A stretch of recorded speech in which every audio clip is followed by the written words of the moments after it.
मेरा नाम डॉक्टर अब्दुल रऊफ़ है और मैं consultant urologist kidney transplant surgeon हूँ। इधर आईएमसी हॉस्पिटल डीएचए फेज़ 5 में प्रैक्टिस करता हूँ। आज हम जिस अहम टॉपिक के मुतालिक बात करेंगे वो है ब्लड स्टोन, यानी कि मसाने के अंदर पत्थरी का होना।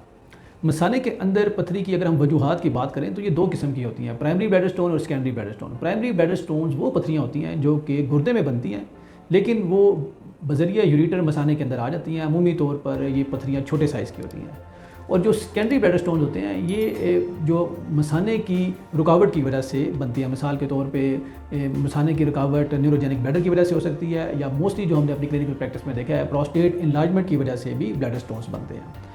अब अगर हम इन स्टोन्स की ट्रीटमेंट की बात करें तो इस हवाले से बहुत एडवांस ट्रीटमेंट ऑप्शंस अवेलेबल हैं। इन ब्लड स्टोन्स को बज़रिया एंडोस्कोपिकली हम ट्रीट करते हैं और एज अ डे केस के तौर पे इन प्रोसीजर्स को किया जाता है, यानी कि मरीज़ को सुबह हम हॉस्पिटल में दाखिल करते हैं और सेम डे में वो आफ्टर द प्रोसीजर डिस्चार्ज हो जाते हैं। अगर तो मसाने की पत्थरी का साइज़ लेस दैन 2.5 सेंटीमीटर हो तो हम इसको बज़रिया एंडोस्कोपिक सिस्टोलिथोरेपेक्सी के ज़रिए रिमूव करते हैं, यानी कि हम एक बसरी कैमरे को मसाने के अंदर लेके जाते हैं और इस पत्थरी को बज़रिया लेज़र तोड़कर निकालते हैं।